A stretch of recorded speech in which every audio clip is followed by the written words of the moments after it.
Amazing facts, ஆச்சரியமான உண்மைகள் ஊழியங்கள் வழங்கும் தானியேல் மற்றும் வெளிப்படுத்தலின் தீர்க்க தரிசனங்கள் தொடர் வேதபாட கூட்டங்களுக்கு கலந்து கொண்டிருக்கிற கர்த்தருடைய பிள்ளைகள் எல்லாரையும் இயேசுவின் நாமத்திலே வாழ்த்தி நான் வரவேற்கின்றேன். இந்த நாளின் பாடத்தை நாம் படிப்பதற்கு முன்பாக உங்களுக்குரிய இலவச பிரதியை அறிமுகப்படுத்துகின்றோம். திரும்ப முடியாது என்ற பாடம் அல்லது பின்னோக்கேன் நான் என்று கூட சொல்லலாம். இந்த இலவச பிரதியை நீங்கள் பெற்றுக்கொள்ள வேண்டும் என்றால் எங்களுடைய தொலைபேசி எண்ணுக்கு அழைக்கும்படி நான் கேட்டுக்கொள்கிறேன்.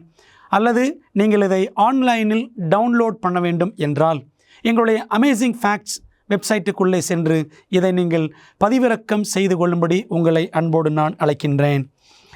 இந்த நாளுக்குரிய வேத பாடத்தின் தலைப்பு பின்னோக்கேன் நான், நோ டர்னிங் பேக் என்ற தலைப்பிலே இன்றைக்குரிய பாடத்தை படிக்கப் போகிறோம். ஜெபிக்கலாமா? பரிசுத்தமுள்ள பிதாவே, இயேசுவின் நாமத்தினால் பரிசுத்த ஆவியனுடைய ஒத்தாசையை நாங்கள் இந்த வேளையிலே நாடுகிறோம். எங்களுக்கு நீர் ஞானத்தை தாரும். சத்திய ஆவியானவர் எங்களை சகல சத்தியத்திற்குள்ளும் வழி நடத்துவீராக. கர்த்தாவை சொல்லும் அடியார்கள் கேட்கிறோம். இயேசுவின் நாமத்தில் ஜெபிக்கிறோம் பிதாவே, ஆமென். ஓர் ஏழை இளம் விதவை, அவளுடைய கணவன் திடீரென்று மரித்து போகிறான். அவளுக்கு 2 ஆண் பிள்ளைகள், சிறு பிள்ளைகள். குடும்பத்தில் ஏராளமான கடன் என்ற நிலையிலே புருஷன் அவளை விட்டு மரித்து விடுகிறான். வேதாகம காலத்தில் ஒரு குடும்பம் கடன்பட்டிருக்கிறது என்று சொன்னால் கடன்காரர்கள் வந்து அந்த கடன்பட்ட குடும்பத்தின் பொருட்களை எல்லாம் கொண்டு சென்று விடுவார்கள், ஜப்தி செய்வார்கள். இல்லை என்றால் அந்த குடும்பத்தில் இருக்கக்கூடிய பிள்ளைகளை கூட அவர்கள் கூட்டி சென்று விடுவார்கள். இந்த ஏழை இளம் விதவைக்கு 2 பிள்ளைகள். என்ன செய்வது என்று அவள் அங்கலாய்த்து கொண்டிருந்த சமயத்தில் எலிசா தீர்க்கதரிசி அவளை சந்திக்கிறார். இந்த சம்பவத்தை 2 ராஜாக்கள் 4ஆம் அதிகாரத்தில் முதல் 7 வசனங்களில் வாசிக்கலாம். அன்பான தேவப்பிள்ளைகளே, எலிசா தீர்க்கதரிசி அந்த வீட்டிற்கு வந்து அவளுடைய கஷ்டப்படக்கூடிய நிலைமையை பார்த்து அவர் மிகவும் வேதனை அடைகிறார். சொல்லப்போனால் எலிசா, சாமுவேல் போன்ற தீர்க்கதரிசிகள் நடத்தின பள்ளிக்கூடங்களில் படித்த தீர்க்கதரிசிகளின் புத்திரர், அவர்களில் ஒரு தீர்க்கதரிசியின் குடும்பத்தில்தான் இந்த சம்பவம் நடந்திருக்க வேண்டும். ஆகவே எலிசா ஒரு பிரின்சிபல் அல்லது அந்த தீர்க்கதரிசிகளின் பள்ளிக்கூடத்தில் அவர் ஒரு முதல்வராக இருந்தபடினாலே இந்த வீட்டிற்கு மரித்து போன அந்த தீர்க்கதரிசியின் புத்திரன் வீட்டிற்கு வந்து உதவி செய்ய எலிசா வருகிறார். அப்படி வந்த எலிசா கேட்டார், உன் வீட்டிலே என்ன இருக்கிறது? அந்த பெண்மணி சொன்னார்கள், என் வீட்டிலே எண்ணெய் இருக்கிறது, ஒரே ஒரு குடம் எண்ணெய் இருக்கிறது. அந்த எண்ணெய் குடம் கடவுள் கிருபையில் அந்த குடும்பத்தில் விட்டுவிடப்பட்டது. கடன்காரர்கள் அதை கொண்டு செல்லவில்லை. ஏனென்றால் பாவம், இந்த தாயும் இந்த 2 ஆண் பிள்ளைகளும் அந்த எண்ணெய் குடத்தில் இருக்கக்கூடிய எண்ணெயை வைத்துதான், ஒளிவ எண்ணெய், அதை வைத்துதான் சமைக்க வேண்டும். நோய் ஏதாகிலும் ஏற்பட்டால் மருந்தாக பயன்படுத்த வேண்டும், தலைக்கு பூச வேண்டும். இப்படி எல்லா காரியங்களுக்கும் எண்ணெய் மிக மிக அவசியம். அந்த ஒரே ஒரு குடம் எண்ணெயை கொண்டு எலிசா அற்புதம் செய்தார். அக்கம் பக்கத்தில் இருக்கிற வீடுகளிலிருந்தெல்லாம் பாத்திரங்களை கொண்டு வர சொன்னார். அவர் ஜெபித்தார், அந்த எண்ணெயை பாத்திரத்தில் ஊற்று என்றார். அவர்கள் என்ன செய்தார்கள்? தாயும் 2 மகன்களும் ஒவ்வொரு குடமாக நிரப்பிக்கொண்டே இருந்தார்கள். ஒரு குடம் எண்ணெய் பல குடங்களாக நிரம்பியது. பிற்பாடு அந்த எண்ணெயை விற்று அவர்கள் தங்கள் கடனை அடைத்து சந்தோஷமாய் வாழ்ந்தார்கள். அன்பானவர்களே, வேதத்தில் பாத்திரம் மற்றும் எண்ணெய் எதை குறிக்கும்? வேதம் சொல்கிறதை நாம் படிக்கலாமா? வேதத்திலே பாருங்கள். அப்போஸ்தலர் 9ஆம் அதிகாரம் 15ஆம் வசனம், அதற்கு கர்த்தர், நீ போ, அவன் புறஜாதிகளுக்கும் ராஜாக்களுக்கும் இஸ்ரவேல் புத்திரருக்கும் என்னுடைய நாமத்தை அறிவிக்கிறதற்காக நான் தெரிந்து கொண்ட பாத்திரமாய் இருக்கிறான். பாத்திரம் என்றால் தேவனால் அழைக்கப்பட்ட தெரிந்து கொள்ளப்பட்ட பிள்ளைகள். சவுல் என்ற பவுலை ஆண்டவர் இங்கே நான் தெரிந்து கொண்ட பாத்திரம் என்று சொல்லுகிறார். அந்த பாத்திரத்தில் எண்ணெய் என்றால் யார்? வேதம் நம்மிடம் பேசுகிறது. அப்பொழுது சாமுவேல் தைலக்கொம்பை எடுத்து அவனை அவன் சகோதரர் நடுவிலே அபிஷேகம் பண்ணினான். தைலம், அதை ஆயில் என்று கூட நாம் படிக்கிறோம். அந்நாள் முதற்கொண்டு கர்த்தருடைய ஆவியானவர் தாவீதின் மேல் வந்து இறங்கியிருந்தார். சாமுவேல் எழுந்து ராமாவுக்கு போய்விட்டான் என்று 1 சாமுவேல் 16:13 வாசிக்கிறோம். பாத்திரத்தில் எண்ணெய் ஊற்றுதல் என்பது தேவன் தம்முடைய பிள்ளைகள் மீது பரிசுத்த ஆவியை ஊற்றுவதை நாம் பார்க்கின்றோம். அன்பான தேவ பிள்ளைகளே, வேதாகமத்திலே எண்ணெய் என்பது பரிசுத்த ஆவியானவரை சுட்டி காட்டுகிறது. சகரியா 4ஆம் அதிகாரம் முதல் 6 வசனங்களை படித்தால் உங்களுக்கு தெளிவாக விளங்கும். ஆகவே பாத்திரம் என்றால் கர்த்தருடைய பிள்ளைகள், கர்த்தர் தெரிந்து கொள்ளும் பிள்ளைகள். எண்ணெய் என்றால் அவர்கள் மீது ஊற்றப்படுகிற பரிசுத்த ஆவியானவர். பரிசுத்த ஆவியானவர் குறித்து இன்றைக்கு இருக்கக்கூடிய கருத்துக்கள், நம்பிக்கைகள் என்னென்ன? பரிசுத்த ஆவியானவர் மனித சக்திக்கு அப்பாற்பட்ட ஒரு சக்தியா அல்லது அவர் தேவனா? இன்றைக்கு ஏராளமான கிறிஸ்தவர்கள் மத்தியில் இருக்கிற குழப்பங்களில் ஒரு குழப்பம் என்னவென்றால், ஆவியானவர் தேவன் அல்ல, ஆவியானவர் ஒரு சக்திதான், அவர் ஒரு வல்லமைதான் என்று சொல்லுகிறார்கள். வேதம் என்ன சொல்லுகிறது? படிக்கலாமா? பேதுரு அவனை நோக்கி, அனனியாவே, நிலத்தின் கிரயத்தில் ஒரு பங்கை வஞ்சித்து வைத்து பரிசுத்த ஆவியினிடத்தில் பொய் சொல்லும்படி என்று அப்போஸ்தலர் 5ஆம் அதிகாரத்தில் வாசிக்கிறோம். அனனியா சப்பீரால் கதை நமக்கு தெரியுமே. கணவனும் மனைவியும் நிலத்தில் ஒரு பங்கை அவர்கள் விற்றார்கள். அதை விற்று அதில் கிடைத்த பணத்தில் ஒரு பங்கை அவர்கள் எடுத்து வைத்து கொண்டார்கள். இவ்வளவுதானா என்று பேதுரு கேட்ட பொழுது ஆம் என்றார்கள். அதனால தான் பேதுரு சொல்கிறாரு, நிலத்தின் கிரயத்தில் ஒரு பங்கை வஞ்சித்து வைத்து பரிசுத்த ஆவியினிடத்தில் நீங்கள் பொய் சொன்னீர்கள். நீ உன் இருதயத்தில் இப்படிப்பட்ட எண்ணம் கொண்டதென்ன? நீ மனுஷனிடத்தில் அல்ல, தேவனிடத்தில் பொய் சொன்னாய். பரிசுத்த ஆவியினிடத்தில் பொய் சொன்னாய், அது தேவனிடத்தில் பொய் சொன்னாய் என்கிறார். ஆகவே பரிசுத்த ஆவியானவர் தேவன் என்பதை அப்போஸ்தலர் 5:3-4 வசனங்களில் நாம் வாசிக்கிறோம். வேதத்தில் தொடர்ந்து படிக்கிறோம். எபேசியர் 4:30 அன்றியும் நீங்கள் மீட்கப்படும் நாளுக்கென்று முத்திரையாக பெற்ற தேவனுடைய பரிசுத்த ஆவியை துக்கப்படுத்தாதிருங்கள். அன்பான தேவ பிள்ளைகளே, தேவனுடைய பரிசுத்த ஆவி, சத்திய ஆவி, தேற்றரவாளன் என்றெல்லாம் நாம் ஆவியானவர் குறித்து வாசிக்கிறோம். அநேகர் சொல்லுகிறார்கள், ஆவியானவருக்கு ஆள் தத்துவம் இல்லை, அவர் தேவன் அல்ல. ஆனால் பாருங்கள், வேதாகமத்தில் ஆதியாகமம் 1ஆம் அதிகாரத்திலேயே படித்து பார்த்தால் 2ஆம் வசனம் சொல்லுகிறது, தேவ ஆவியானவர் ஜலத்தின் மேல் அசைவாடி கொண்டிருந்தார். ஆவியானவரை ஒரு நபராகவே ஆள் தத்துவத்திலேயே அது இது என்று சொல்லாமல் அவர் என்று இங்கே எழுதப்பட்டிருக்கிறதை நாம் பார்க்கிறோம். பிரியமானவர்களே, ஆகவே பரிசுத்த ஆவியானவர் அவர் தெய்வீக தன்மை உடையவர், அவர் தெய்வம்தான். அவரை நாம் துக்கப்படுத்திவிடக் கூடாது என்பதை பவுல் அழகாக சொல்லுகிறார். பல நேரங்களில் நம் ஆவியானவரை அவர் தெய்வம் அல்ல, அவர் நபர் அல்ல, அவர் ஒரு சக்தி தான் என்று சொல்லும் பொழுது நாம் தேவ ஆவியானவரை துக்கப்படுத்துகிறோம். வேதாகமத்தில் பரிசுத்த ஆவியானவருடைய வேலை, பிரதானமான வேலை என்ன என்று நாம் படிக்கலாமா?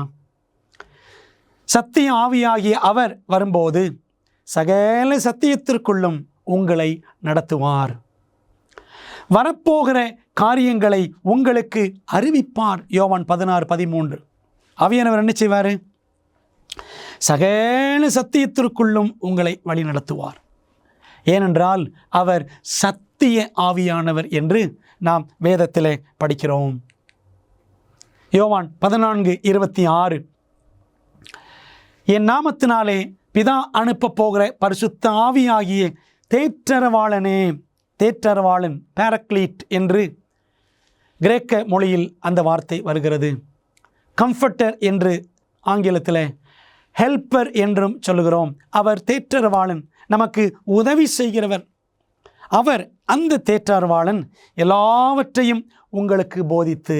அன்பானவர்களே, இந்த தொடர் கூட்டங்களில் எவ்வளவோ சத்தியங்களை படிக்கிறோம் அல்லவா? ஆவியானவர் நமக்கு எல்லாம் கற்றுக் கொடுக்கிறார், உதவி செய்கிறார், போதிக்கிறார். ஆகவே தேற்றரவாளனே, பரிசுத்த ஆவியாகிய தேற்றரவாளனே, எல்லாவற்றையும் உங்களுக்கு போதித்து நான் உங்களுக்கு சொன்ன யாவையும் எல்லாவற்றையும் உங்களுக்கு நினைப்பூட்டுவார். யோவான் 14:26 வாசிக்கிறோம். அப்போ ஆவியானவர் நமக்கு சகல சத்தியங்களையும் கற்றுக் கொடுப்பார். அப்படி அவர் நமக்கு கற்றுக் கொடுத்து வருகிறபடியினால் நான் தேவனுக்கு ஸ்தோத்திரம் செலுத்துகிறேன். மன்னிக்க முடியாத அந்த ஒரு பாவம் என்ன? மன்னிக்கப்பட முடியாத ஒரு பாவத்தை செய்துவிட்டேனோ என்று உள்ளத்தில் வாதிக்கப்படுவார்கள். அந்த மன்னிக்கப்பட முடியாத அந்த ஒரு பாவம் என்ன என்று அநேகர் கேட்பார்கள். வேதாகமத்தில் பாருங்கள், எவனாகிலும் பரிசுத்த ஆவிக்கு விரோதமாக பேசினால் அது இம்மையிலும் மறுமையிலும் அவனுக்கு மன்னிக்கப்படுவதில்லை. மத்தேயு 12:32 வாசிக்கிறோம். மன்னிக்கப்பட முடியாத பாவம் என்றால் பொதுவாக அது ஏதோ ஒரு பயங்கரமான பாவம் என்று நினைக்கிறார்கள்.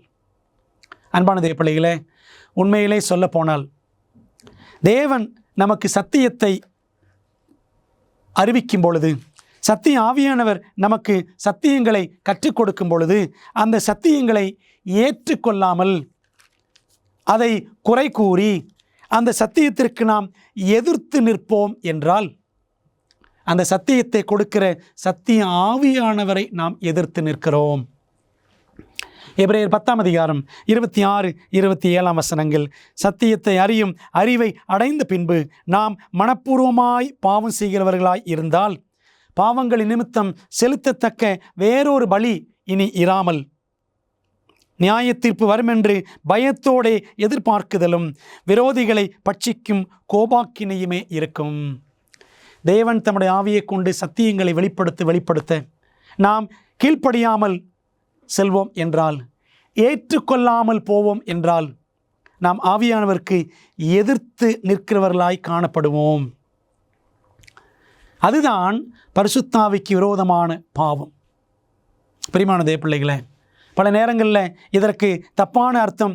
ஆவியானவர் அவர் இருக்கிறார் என்றால் அந்நிய பாஷை பேச வேண்டும், அந்த அந்நிய பாஷைகளை குறை சொல்லக்கூடாது, இதுதான் பரிசுத்த ஆவிக்கு விரோதமான பாவம் என்று சொல்லுகிறார்கள். அப்படி அல்ல. அன்பான தேவ பிள்ளைகளே, சத்திய ஆவியானவர் சத்தியத்திலே நடத்துவார். அந்த சத்தியத்திற்கு கீழ்ப்படியாமல் போனால் மனம் கடினப்பட்டுவிடும், பாவம் பாவமாக தெரியாது. அதுதான் மன்னிக்கப்பட முடியாத பாவம், பரிசுத்த ஆவிக்கு விரோதமான பாவம். ஒரு மனிதன் பெற்றுக்கொள்ளக்கூடிய ஆவியின் வரங்கள் சிலவற்றை நாம் பார்க்கலாம்.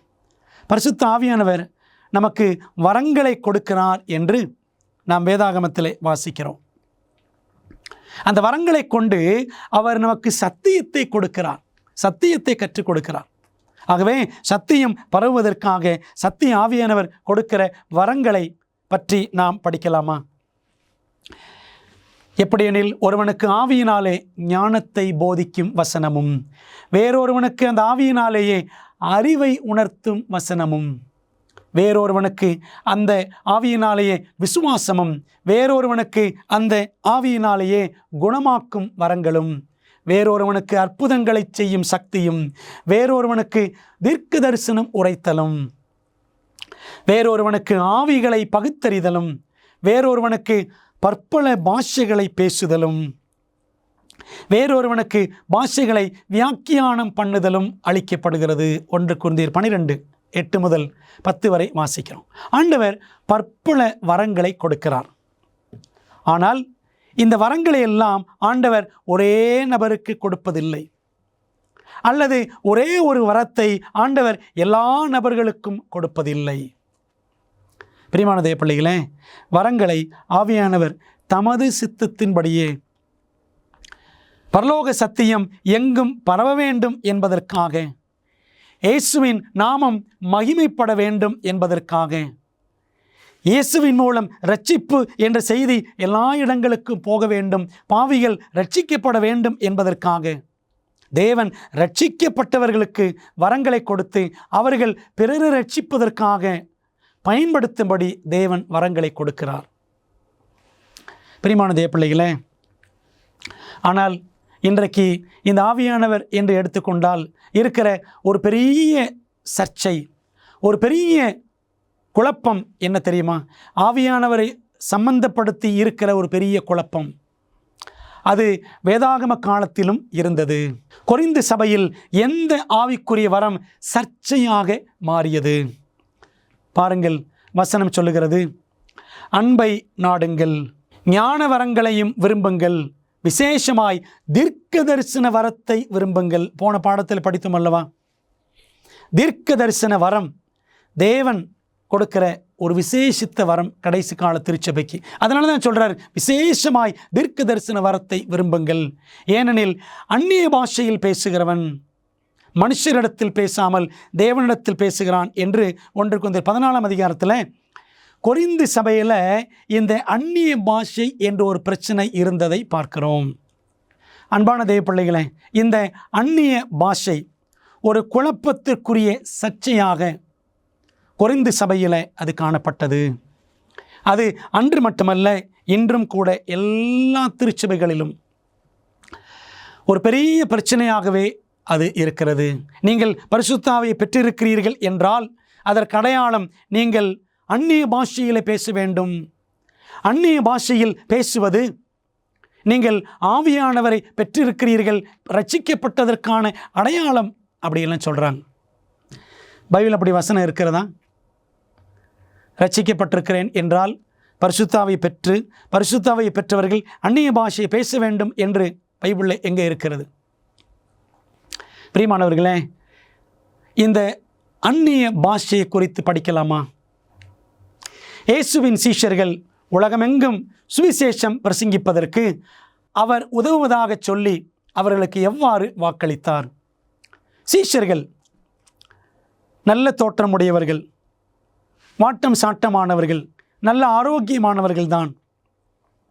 ஆனாலும் இயேசுவின் சீஷர்கள் படிப்பு வாசனை இல்லாதவர்கள். அப்போஸ்தலர் 4ஆம் அதிகாரம் 13ஆம் வசனத்தை படித்து பாருங்கள். பேதுருவும் யோவானும் படிப்பறியாதவர்கள், பேதமை உள்ளவர்கள் என்று வாசிக்கிறோம்.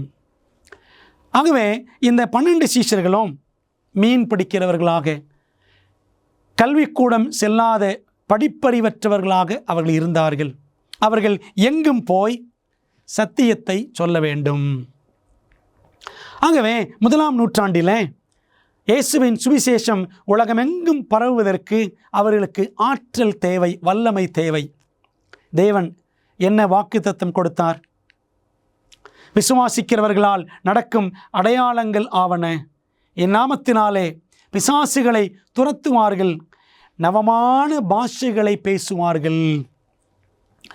மார்க்கு 16:17 வாசிக்கிறோம். நவமான பாஷைகள், நியூ டங்ஸ் என்று நாம் பார்க்கிறோம். பாஷை என்றால் மொழி என்று அர்த்தம். நவமான பாஷைகள் புதிய மொழிகளை பேசுவார்கள். அந்நிய பாஷை என்றால், பாஷை என்ற வார்த்தைக்கு மொழி என்று அர்த்தம். அந்நிய மொழி, அந்நிய பாஷை பேசுதல் என்றால் அந்நிய மொழியை பேசுவது.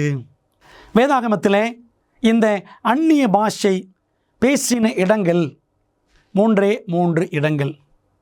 அந்த இடங்களை பார்க்கலாமா? சீஷர்கள் பரிசுத்த ஆவியின் அபிஷேகத்தை பெற்றபோது என்ன நடந்தது? சீஷர்கள் எப்பொழுது பரிசுத்த ஆவியின் அபிஷேகம் பெற்றார்கள்? அப்போஸ்தலர் 2ஆம் அதிகாரம், பெந்தேகோஸ்தே என்னும் நாளிலே அவர்கள் பரிசுத்த ஆவியை பெற்றார்கள். பெந்தேகோஸ்தே என்னும் நாள் வந்தபோது, அதாவது அந்த 7 வாரங்களின் பண்டிகைக்கு பிற்பாடு வந்த பண்டிகை தான் பெந்தேகோஸ்தே பண்டிகை. அந்த நாள் வந்தபோது, பெந்தேகோஸ்தே என்றால் 50ஆம் நாள் என்று அர்த்தம். அந்த நாள் வந்தபோது அவர்கள் எல்லாரும் பரிசுத்த ஆவியினாலே நிரப்பப்பட்டு, ஆவியானவர் தங்களுக்கு தந்தருளின வரத்தின்படியே வெவ்வேறு பாஷைகளிலே, அதாவது வெவ்வேறு மொழிகளிலே பேசத் தொடங்கினார்கள். அப்போஸ்தலர் 2ஆம் அதிகாரம் 1 மற்றும் 4ஆம் வசனங்கள். பிரியமான தேவப்பிள்ளைகளே, ஆவியானவரை பெற்ற அந்த 120 சீஷர்களும் பெந்தேகோஸ்தே நாளிலே அவர்கள் என்ன செய்தார்களாம்? பல பாஷைகளில் பேசினார்கள். அந்த பெந்தேகோஸ்தே பண்டிகைக்கு திரளான கூட்டம் எருசலேமிலே கூடி வரும். அந்த சமயத்தில் பரிசுத்த ஆவியானவர் 120 சீஷர்கள் மேல் ஊற்றப்பட்டது எத்தனை ஆச்சரியம்! எதற்காக என்று தெரியுமா? பரிசுத்த ஆவியானவர் அவர்கள் மேல் ஊற்றப்பட்ட போது மற்ற நாடுகளிலிருந்து வந்த யூதர்கள் அதை குறித்து என்ன நினைத்தார்கள்? அந்த பெந்தேகோஸ்தே பண்டிகைக்கு சுமார் 2 லட்சத்துக்கும் அதிகமானவர்கள் எருசலேமிலே கூடுவார்கள். நீங்கள் படித்து பாருங்கள். அப்போஸ்தலர் 2ஆம் அதிகாரத்தில் ஏறக்குறைய 17 தேசங்களிலிருந்து ஜனங்கள், யூத ஜனங்கள் கூடி வந்தார்கள். நீங்கள் அப்போஸ்தலர் 2ஆம் அதிகாரம் 10, 9, 10, 11ஆம் வசனங்கள் படித்து பாருங்கள். அந்த 11ஆம் வசனத்தை வாசிக்கிறேன். கிரேத்தரும் அரபியருமாகிய நம்முடைய பாஷைகளிலே, நம்முடைய மொழிகளிலே இவர்கள், இந்த 120 சீஷர்கள் தேவனுடைய மகத்துவங்களை பேச கேட்கிறோமே என்றார்கள்.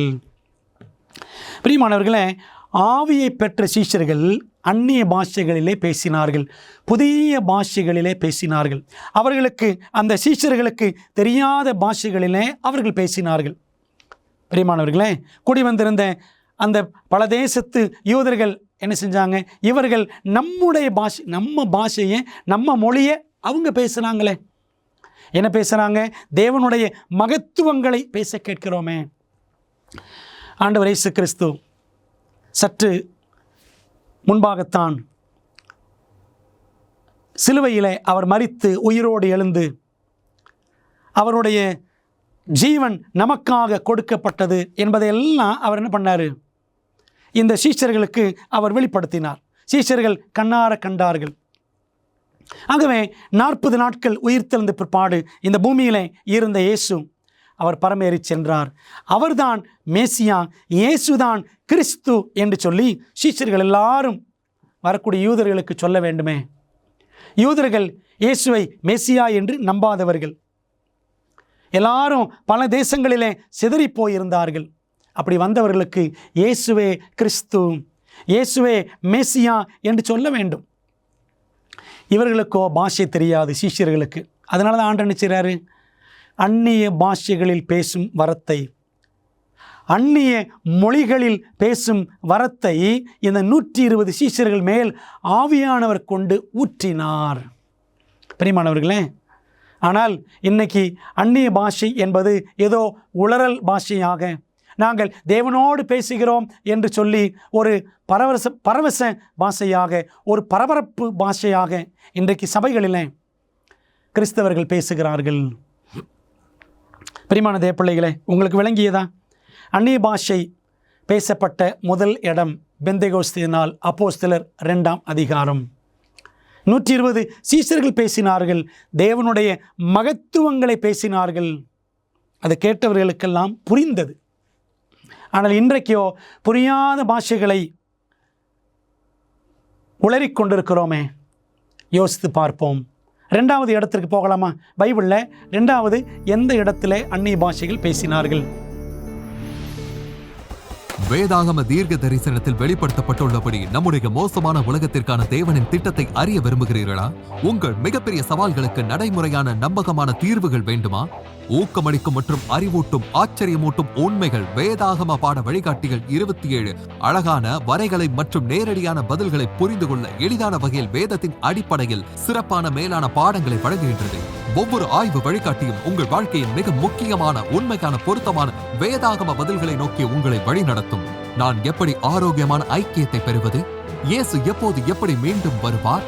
மேலும் இப்படி பல கேள்விகளுக்கு உங்கள் எதிர்காலத்தை வாய்ப்பாக விட்டுவிடாதீர்கள். ஆச்சரியமூட்டும் உண்மைகள் வேதாகம பாட வழிகாட்டிகளிடமிருந்து உங்கள் வாழ்க்கையை சத்தியத்துடன் மாற்றுங்கள்.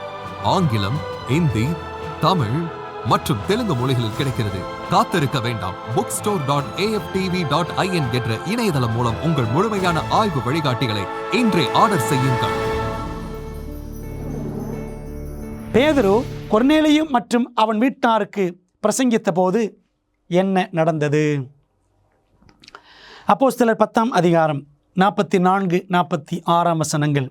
இந்த வார்த்தைகளை பேதுரு பேசிக் கொண்டிருக்கையில் வசனத்தை கேட்டவர்கள் யாவர் மேலும் பரிசுத்த ஆவியானவர் இறங்கினார். நம்ம படித்தோம் அல்லவா?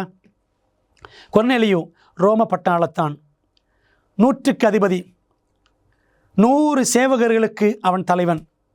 அவன் வீட்டில் ஒரு பெரிய அவன் அதிபதி என்பதனாலே அநேகர் வேலைக்காரராக இருந்திருப்பார்கள். ஒரு ரோம அதிகாரி வீட்டில் அநேக பணியாளர்கள் வேறு வேறு தேசங்களிலிருந்து வந்திருப்பார்கள். பிரியமானவர்களே, அப்படி வரக்கூடிய எல்லாருக்கும் வேறு வேறு பாஷை இருக்கும். அந்த கொர்நேலியு வீட்டுக்கு சத்தியத்தை சொல்லுவதற்காக, இயேசுவை அறிவிப்பதற்காக தேவன் பேதுருவை அனுப்புகிறார்.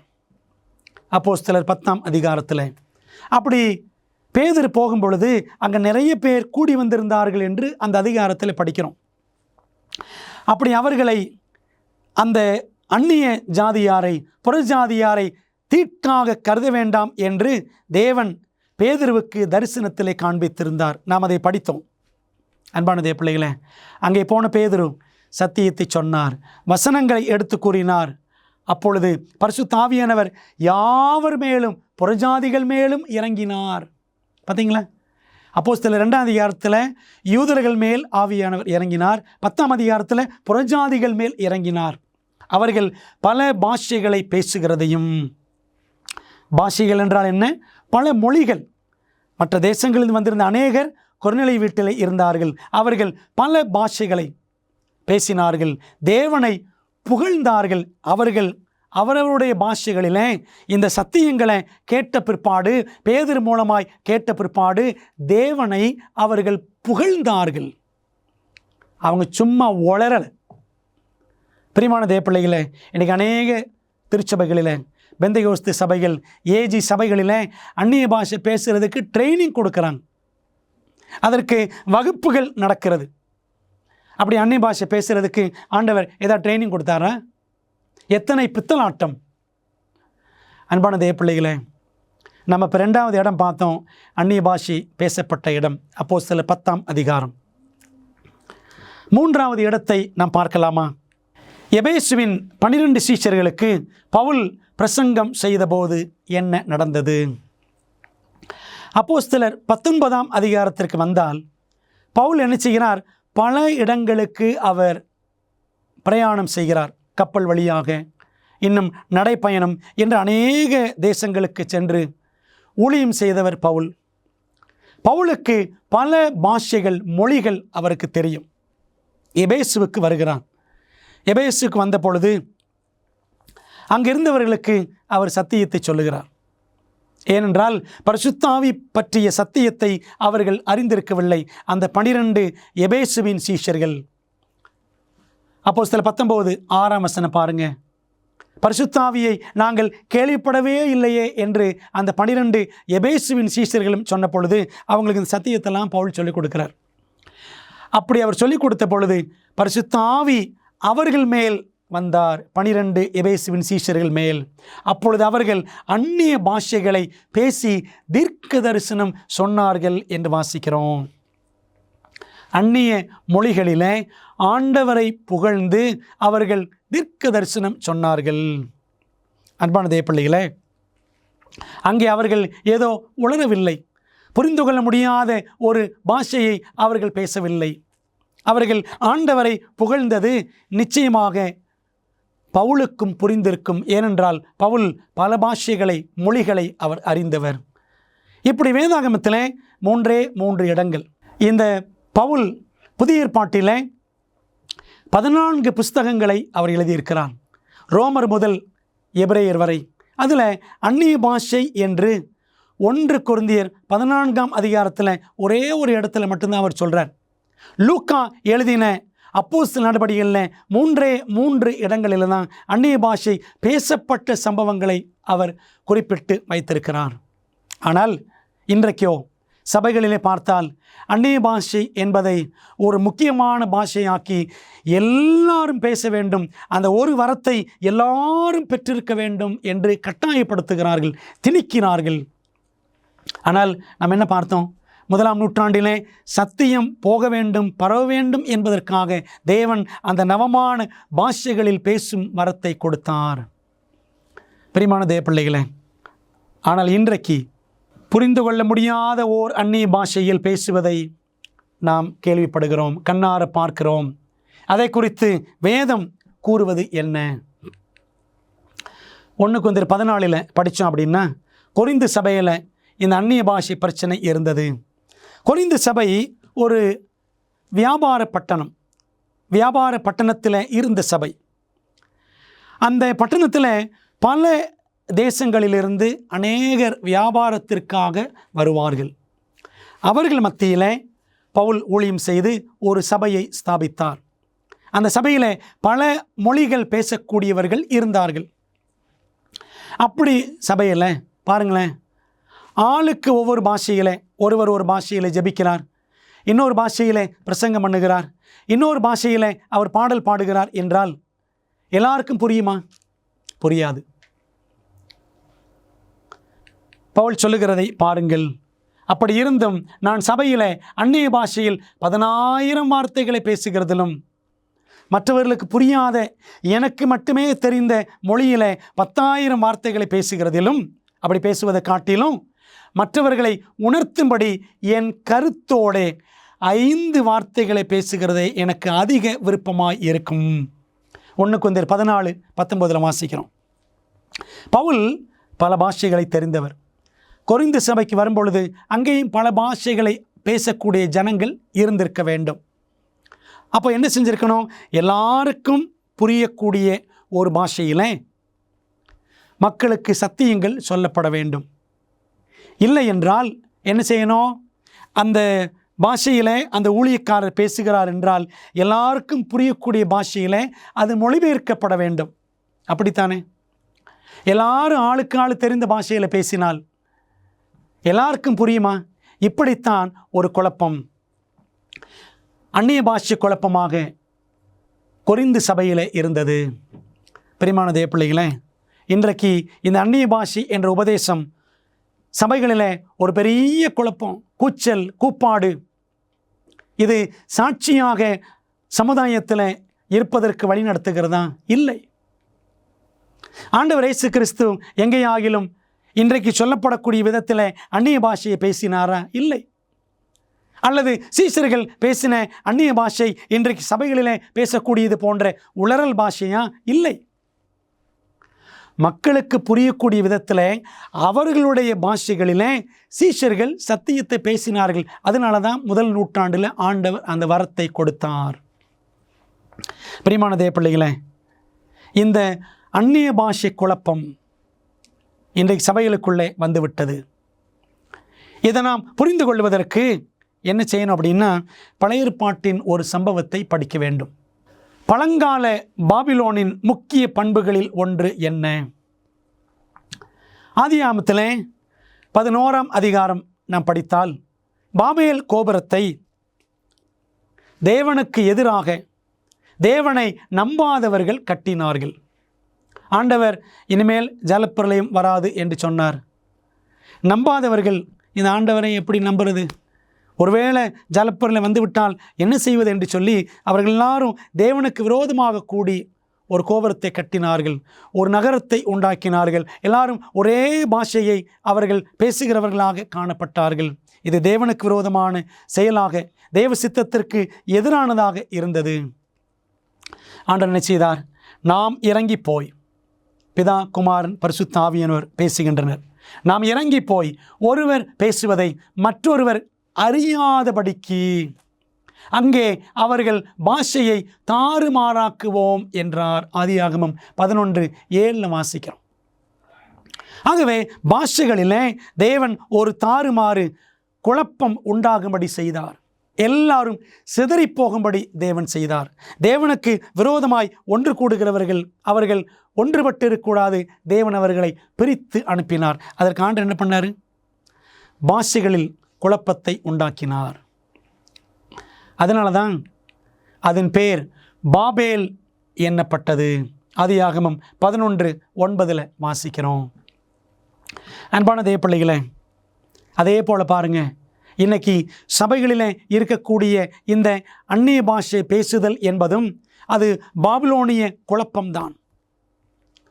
தேவனோடு பேசுகிறோம் என்று சொல்லி இது பிசாசுக்கு தெரியக்கூடாது, நாங்கள் தேவனோடு ரகசியம் பேசுகிறோம் என்று சொல்லி பாபிலோனிலே காணப்பட்ட அந்த குழப்பத்தை போல இன்றைக்கு ஏதோ உளறிக் கொண்டிருக்கிறோம் திருச்சபைகளில். பிரியமான தேவப்பிள்ளைகளே, பரிசுத்த ஆவியானவர் கொடுக்கிற அந்த பாஷை வரம், ஒரே வரத்தை ஆண்டவர் எல்லாருக்கும் கொடுப்பதில்லை. சரிங்களா? அல்லது எல்லா வரங்களையும் ஆண்டவர் ஒரே நபருக்கும் கொடுப்பதில்லை. ஆனால் இந்த அந்நிய பாஷையை மட்டும், அந்த ஒரே ஒரு வரத்தை மட்டும் சபையாக எல்லாரும் பெற்றிருக்க வேண்டும் என்று சொன்னால் அதில் ஒரு இம்பேலன்ஸ், ஒரு சமநிலையை நம்மால் பார்க்க முடியவில்லை அல்லவா?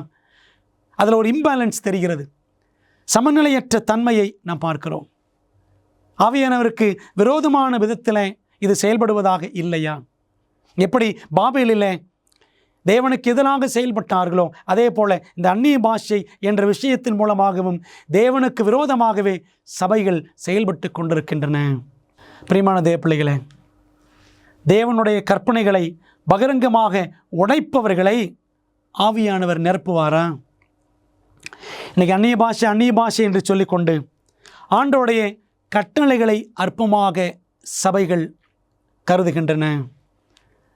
ஆவியானவர் அவர் இருப்பதற்கு அடையாளம் அந்நிய பாஷை என்று சொல்லுகிறவர்களுக்கு ஏன் ஆண்டோடைய 10 கட்டளைகள் தெரியவில்லை? அப்படிப்பட்டவர்களுக்கு ஏன் 4ஆம் பிரமாணத்தின் 7ஆம் நாள் ஓய்வு நாள், பரிசுத்த ஓய்வு நாள், அதுதான் அது சனிக்கிழமை என்ற முக்கியத்துவம், அதை ஆசரிக்க வேண்டும் என்ற அவசியம் ஏன் தெரியவில்லை? பிரியமானவர்களே, சிந்திக்கணும். அப்படியானால் நம்மை நிரப்பி இருக்கிற ஆவி என்ன ஆவி? பரிசுத்த ஆவியா, அசுத்த ஆவியா?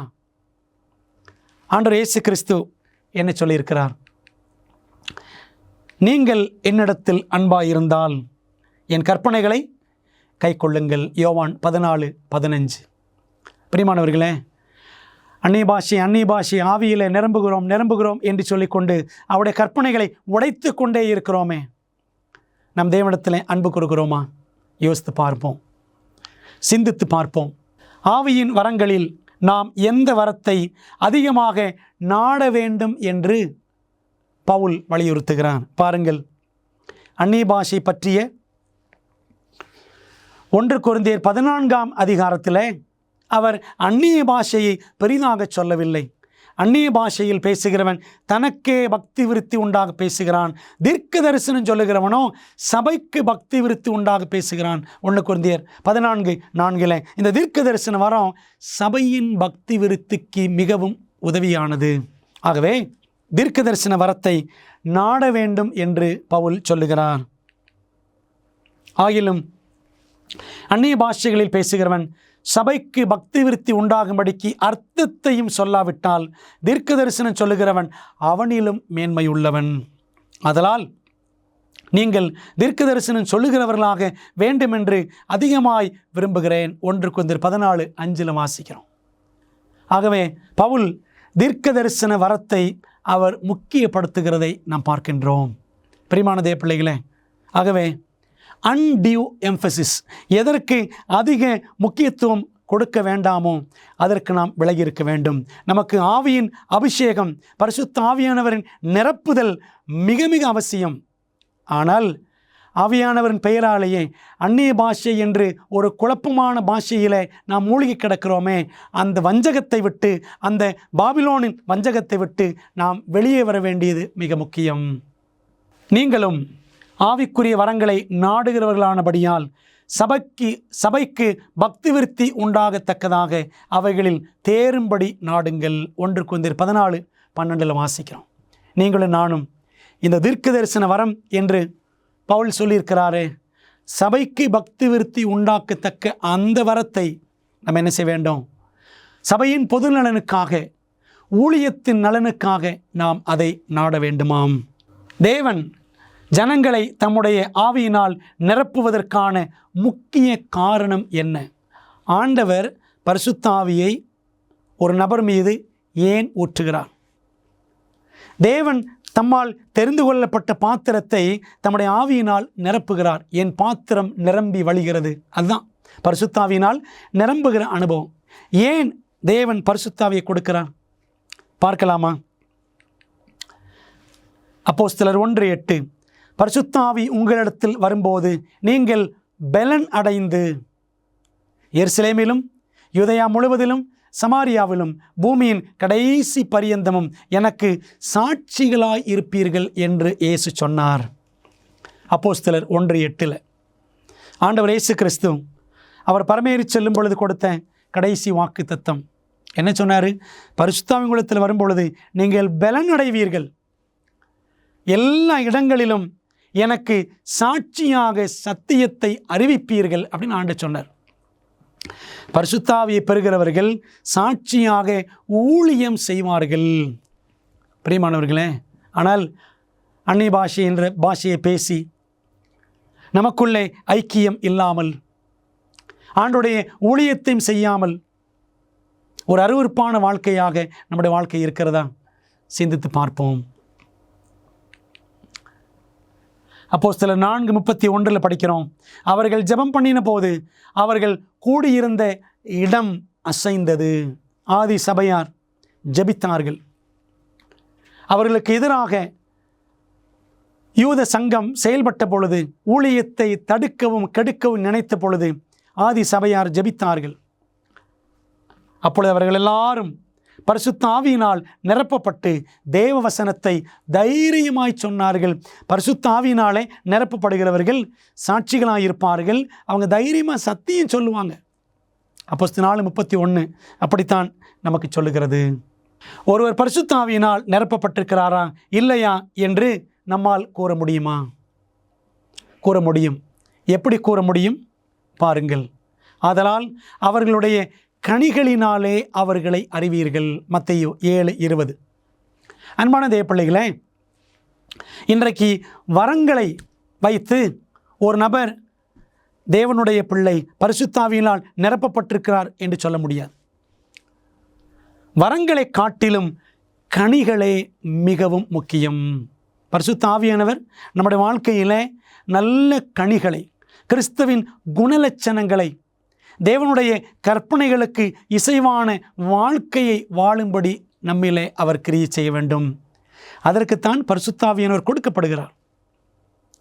அன்பான தேவப்பிள்ளைகளே, பரிசுத்த ஆவியை பெற்றிருக்கிறோம் என்று சொல்லுகிறவர்கள் நம்முடைய வாழ்க்கையிலே, கிறிஸ்தவ வாழ்க்கையிலே கனிகள் இருக்கின்றனவா, கிறிஸ்துவின் குணக்கூறுகள் நம்முடைய வாழ்க்கையிலே வெளிப்படுகின்றனவா என்று சிந்தித்து பார்க்கணும். அவர்களுடைய கனிகளினாலே அவர்களை அறிவீர்கள். வரங்களை அல்ல, நம்முடைய வாழ்விலே வெளிப்பட வேண்டிய கனிகள் மூலமாக பரிசுத்த ஆவியானவர் நம்மை நிரப்பியிருக்கிறாரா இல்லையா என்று தெரியும். அன்பு, சந்தோஷம், சமாதானம், நீடிய பொறுமை, தயவு, நற்குணம், விசுவாசம் ஆகிய ஆவியின் கனி தேவனுடைய பிள்ளைகள் வாழ்க்கையில் வெளிப்படும். ஆவியானவர் இருந்தால் கண்டிப்பாக இந்த கனிகள் வெளிப்படாமல் இருக்காது. பரிசுத்த ஆவியின் ஞானஸ்நானத்தை நான் எவ்வாறு பெற முடியும்? பரிசுத்த ஆவியின் அபிஷேகத்தை பெற நாம் அந்நிய பாஷை கிளாஸ் அட்டன் பண்ண வேண்டுமா? நிறைய பேர் மற்ற சபைகளில் கர்த்தருக்கு ஸ்தோத்திரம் சொல்லு, தோத்திரம் தோத்திரம் தோத்திரம் தோத்திரம் அப்படி தான் சொல்கிறாங்க. இப்படி பேசி பேசி அந்த பரவச பாஷையை பெற்றுக்கொண்டதாக அநேக நேரத்தில் அவர்கள் ஏமாற்றுகிறார்கள். பரிசுத்தாவின் அபிஷேகம் பெற என்ன செய்ய வேண்டும்? இயேசு சொன்னார், லூக்கா 11:13 பொல்லாதவர்களாகி நீங்கள் உங்கள் பிள்ளைகளுக்கு நல்ல ஈவுகளை கொடுக்க அறிந்திருக்கும் போது பரமபிதாவானவர் தம்மிடத்தில் வேண்டிக் கொள்ளுகிறவர்களுக்கு பரிசுத்த ஆவியை கொடுப்பது அதிக நிச்சயம் அல்லவா? லூக்கா 11:13 வாசிக்கிறோம். தம்மிடத்திலே வேண்டிக் கொள்ளுகிறவர்களுக்கு, நாம் அதை மூல பாஷையிலே கிரேக்க வார்த்தையிலே படித்தால், தம்மிடத்தில் வேண்டிக் கொண்டே இருக்கிறவர்களுக்கு ஆண்டவரிடத்தில் பரிசுத்த ஆவிக்காக நாம் ஜெபித்து கொண்டே இருக்க வேண்டும். அப்படி ஜெபிக்கிறவர்களுக்கு தேவன் என்ன செய்வார்? தம்முடைய பரிசுத்த ஆவியை ஊற்றுவார். நீங்களும் நானும் இயேசுவை விசுவாசிக்கிற பிள்ளைகள் பரிசுத்த ஆவியின் வல்லமையை, பரிசுத்த ஆவியின் வரத்தை, பரிசுத்த ஆவியின் வாக்குத்தத்தத்தை பெற்றுக்கொள்வதற்கு தேவ கிருபையினாலே நாம் தகுதி பெற்றவர்களாய் இருக்கிறோம். ஆவியின் வல்லமையை, அபிஷேகத்தை பெற நாம் தேவனிடத்தில் ஜெபிக்க வேண்டும், அவ்வளவுதான். பிரியமான தேவ பிள்ளைகளே, கத்தவும் கதறவும் உளரவும் வேண்டிய அவசியமில்லை. டாக்டர் ஹென்ரிட்டா கொர்னேலியா மயர்ஸ் என்ற ஒரு பெண்மணி 1890 ஆண்டு முதல் 1963 ஆண்டு வரைக்கும் வாழ்ந்த, அமெரிக்காவில் வாழ்ந்த ஒரு பெண்மணி, தெய்வ பக்தியுள்ள ஒரு பெண்மணி, நல்ல ஒரு கிறிஸ்தவ கல்வியாளர், கிறிஸ்டியன் எஜுகேட்டர். அதே சமயத்தில் சண்டே ஸ்கூல் மூலமாக, ஞாயிறு பள்ளிக்கூடங்கள் மூலமாக ஏராளமான பிள்ளைகளுக்கு, சிறு பிள்ளைகளுக்கு, வாலிப பிள்ளைகளுக்கு சத்தியத்தை அறிவித்தவர். இந்த அம்மா எந்த சபையை சேர்ந்தவங்க அப்படின்னா, பிரெஸ்பிட்டேரியன் சர்ச், முப்பர் ஆளுகை சபை என்று சொல்லக்கூடிய சபையை சேர்ந்தவர்கள். இவங்களுக்கு என்ன வாஞ்ச அப்படின்னா, தேவனுடைய ஆவியின் அபிஷேகத்தை, வல்லமையை பெற்று ஊழியத்தை எல்லாருக்கும் செய்ய வேண்டும், சத்தியத்தை எல்லாருக்கும் சொல்ல வேண்டும் என்ற ஒரு வாஞ்சை அந்த அம்மாவுக்கு. அவங்க என்ன செஞ்சாங்களாம்? ஒரு நாள் ராத்திரி ஆண்டவரிடத்தில் ஜெபித்தார்கள். விசுவாசத்தோடு அவர்கள் ஜெபித்தார்கள். என்ன ஜெபம் பண்ணாங்க தெரியுமா? Lord, I ask in simple faith tonight. Lord, fill me with your Holy Spirit. I thank you for doing it. கர்த்தாவே, எளிய விசுவாசத்துடன் இன்று இரவு நான் கேட்கிறேன். கர்த்தாவே, என்னை உமது பரிசுத்த ஆவியினால் நிரப்பும், செய்ததற்காக நன்றி அப்படின்னு அந்த அம்மா ஜெபித்து எழுந்தார்களாம். அப்படி ஜெபித்து எழுந்த பொழுது அவர்களுக்கு எந்த விதமான உணர்ச்சி பிளம்புகள் ஏற்படவில்லை. இன்றைக்கி நிறைய பேர் அந்நிய பாஷை நமக்கு கிடைத்து விட்டது, ஆவியின் வரம் கிடைத்து விட்டது அப்படின்னா ஒரு மாதிரி அப்படியே உணர்ச்சி வசமாக பரபரப்படைகிறார்கள். அப்படி பைபிள் எங்கேயாவது இருக்கா? இல்லை. அன்பான தேவ பிள்ளைகளே, இந்த அம்மா ஜெபம் பண்ணாங்க. அந்த இரவிலும் எந்த விதமான உணர்ச்சியில் மாற்றங்கள் ஏற்படவில்லை. அடுத்த நாள் காலையில் எழுந்த பொழுதும் எந்த விதமான மாற்றங்களும் இல்லை, உணர்ச்சி ரீதியான மாற்றங்கள். அவங்க ஊழியத்துக்கு போனாங்களாம். ஊழியத்துக்கு போகும்பொழுது அடங்காத பிள்ளைகள், கீழ்ப்படியாத பிள்ளைகள், இப்படி ஆயிரக்கணக்கான பிள்ளைகள் இந்த அம்மாவுடைய ஊழியத்து நிமித்தம் இயேசுவின் பிள்ளைகளாக மாறினார்களாம். பிரியமான தேவ பிள்ளைகளே, கனடா தேசத்தில் ஒரு பிரபலமான ஊழியக்காரர், அவர் பெயர் AB Simpson, Albert Benjamin Simpson என்பவர். நல்ல எழுத்தாளர், அருமையான தெய்வபக்தியுள்ள கிறிஸ்தவர். பரிசுத்த ஆவியை பெறுவதற்கு ஒரு அழகான எளிமையான ஒரு ஜெபத்தை அவர் கற்றுக் கொடுத்திருக்கிறார். அந்த ஜெபத்தை இந்த ஹென்ரிட்டா கொர்னேலியா என்ற பெண்மணியும் அவர்கள் சொல்லிக்கொண்டே இருப்பார்களாம்.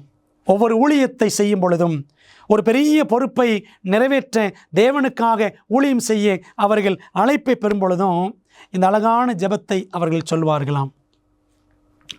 வாக்களிக்கப்பட்ட வல்ல பரிசுத்த ஆவியை நான் பெற்றுக்கொள்கிறேன். பெந்தேகோஸ்தே வல்லமை என்னை முற்றிலும் நிரப்ப பெற்றுக்கொள்கிறேன். நான் பெற்றுக்கொள்கிறேன், அவர் பொறுப்பேற்றுக் கொள்வார். கர்த்தாவே, உமக்கு நன்றி என்பதுதான் சிம்சன் அவர்கள் எழுதி வைத்திருக்கிற, கற்றுக் கொடுத்திருக்கிற எளிய ஜெபம். I take the promised Holy Ghost. I take the power of Pentecost to fill me to the uttermost. I take, he undertakes. Lord, thank you. இந்த ஜெபத்தை அவர் அழகாக சொல்லிக் கொடுத்தாராம். பிரியமான தேவ பிள்ளைகளே, பரிசுத்த ஆவியை நாம் பெற்றுக்கொள்ள வகுப்புகள், அந்நிய பாஷை வகுப்புகள் படிக்க வேண்டும் என்ற அவசியமில்லை. பரிசுத்த ஆவியை பெற்றுக்கொள்ள நாம் ஏதேதோ உணர வேண்டும் என்ற அவசியமில்லை. பரிசுத்த ஆவியை நாம் விசுவாசத்தினாலே தான் பெற்றுக்கொள்ள முடியும் என்று கலாத்தியர் 3:14 பவுல் சொல்லுகிறார். பரிசுத்த ஆவியை ஜெபத்தினாலே பெற்றுக்கொள்ளலாம் என்று இயேசு லூக்கா 11:13 சொல்லியிருக்கிறார். அன்பான தேவ பிள்ளைகளே, பரிசுத்த ஆவியின் அபிஷேகம் ஏதோ ஒரு சிலருக்குத்தான் என்று அல்ல. இயேசுவை விசுவாசிக்கிற எல்லாருக்கும் பரிசுத்த ஆவியின் அபிஷேகம் நிச்சயமாய் அருளப்படும். ஆண்டவர் இயேசு கிறிஸ்துவை பாருங்கள். யோவான் 3ஆம் அதிகாரம், எனக்கு மிகவும் பிடித்த வசனம். யோவான் 3ஆம் அதிகாரத்தில் 34ஆம் வசனத்தில் இயேசுவை குறித்து சொல்லப்பட்டிருக்கிறது. தேவனால் அனுப்பப்பட்டவர் தேவனுடைய வார்த்தைகளை பேசுகிறார். அதாவது பிதாவினால் அனுப்பப்பட்ட இயேசு பிதாவின் வார்த்தைகளை பேசுகிறார். பிதாவாகிய தேவன் அவருக்கு தமது ஆவியை அளவில்லாமல் கொடுத்திருக்கிறார். இது இயேசுவுக்கு மட்டும்தானா? இயேசுவை பின்பற்றுகிற உங்களுக்கும் எனக்கும் பிதாவாகிய தேவனுடைய சத்தியங்களை, இயேசு கிறிஸ்துவை குறித்த மகத்துவங்களை எல்லாருக்கும் அறிவிப்பதற்காக நம்மையும் தேவன் தம்முடைய பரிசுத்த ஆவியினாலே அளவில்லாமல் நிரப்ப அவர் வல்லவராயிருக்கிறார். இயேசுவுக்கு மட்டும்தான் அளவில்லாத ஆவியின் அபிஷேகம் என்று அல்ல, இயேசுவின் பிள்ளைகளுக்கும், கிறிஸ்துவுக்கு மட்டுமல்ல கிறிஸ்தவர்களுக்கும் அந்த அளவில்லாத அபிஷேகம் நிச்சயம் அருளப்படும்.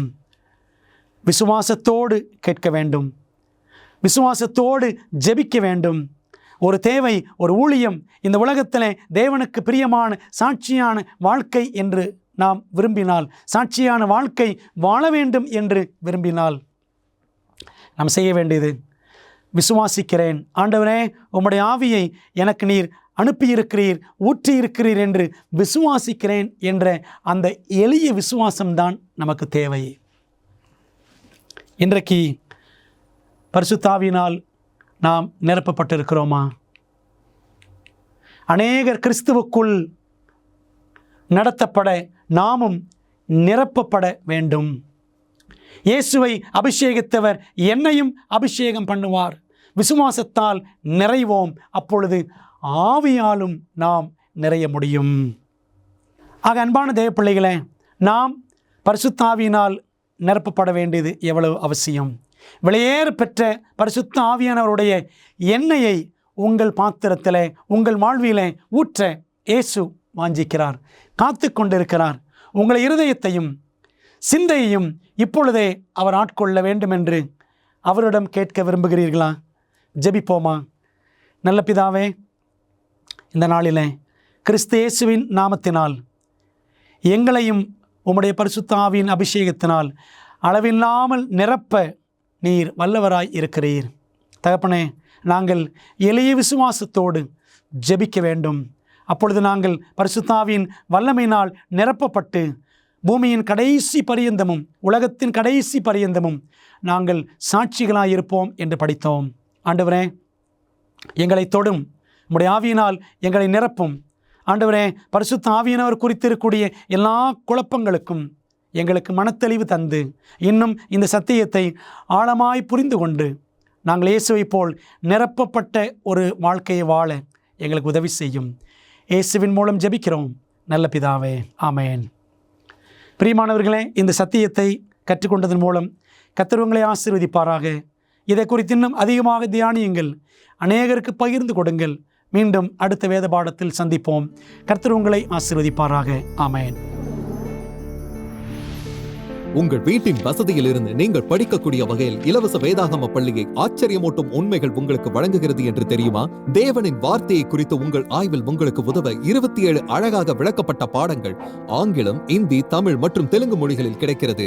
இந்த இலவச வேதாகம படிப்பு பாடநெறிக்கு இன்றை பதிவு செய்ய biblestudy.aftv.in என்ற இணையதளத்தை காணுங்கள்.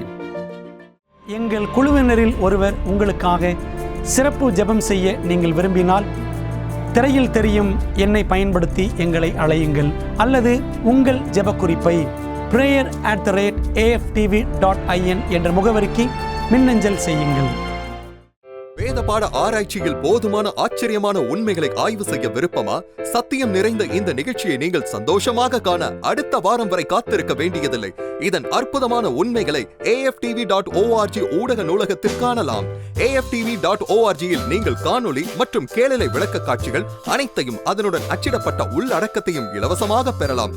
வாரத்தில் 7 நாட்களும் 24 மணி நேரமும் உங்கள் கணினி அல்லது மொபைல் சாதனத்தில் இருந்து பெற முடியும். AFTV.org-ஐ பார்வையிடுங்கள். 50 வருடங்களுக்கும் மேலாக அமேசிங் ஃபேக்ட் ஊழியங்கள் நற்செய்தியை உலகம் முழுவதும் பகிர்ந்து கொண்டிருக்கிறது. இயேசுவின் சித்தத்தின்படி அனைத்து மக்களுக்கும் நித்திய சுவிசேஷத்தை அறிவித்துக் கொண்டிருக்கிறது. உங்கள் ஜெபத்திற்கும் ஆதரவிற்கும் நன்றி.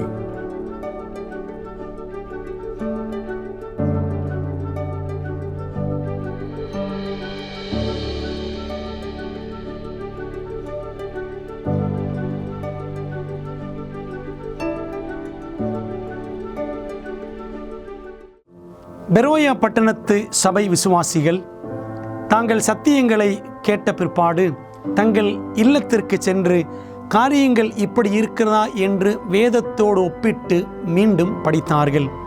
அதுபோலவே நீங்களும் செய்ய வேண்டும் என்று நாங்கள் விரும்புகிறோம். இந்த தீர்க்க தரிசன தொடர் கூட்டங்களில் ஒவ்வொரு நாளும் உங்களுக்கு அந்தந்த நாளுக்குரிய செய்தி சம்பந்தமான இலவச பிரதி அறிமுகப்படுத்தப்படுகிறது. ஆகவே அந்த இலவச பிரதியை நீங்கள் திரையில் தெரியும் தொலைபேசி எண்ணை பயன்படுத்தி எங்களோடு தொடர்பு கொண்டு பெற்றுக்கொள்ளலாம். அல்லது எங்களுடைய வெப்சைட்டுக்குள்ளே சென்று நீங்கள் அதை பதிவிறக்கம் செய்து கொள்ளலாம். நீங்கள் அந்த புத்தகங்களை பெற்றுக்கொண்டு படித்து வேதத்தில் உள்ளபடியே கற்றுக்கொள்ளுங்கள். நீங்கள் படித்த பிற்பாடு உங்கள் நண்பருக்கும் அதை பகிர்ந்து கொள்ளுங்கள்.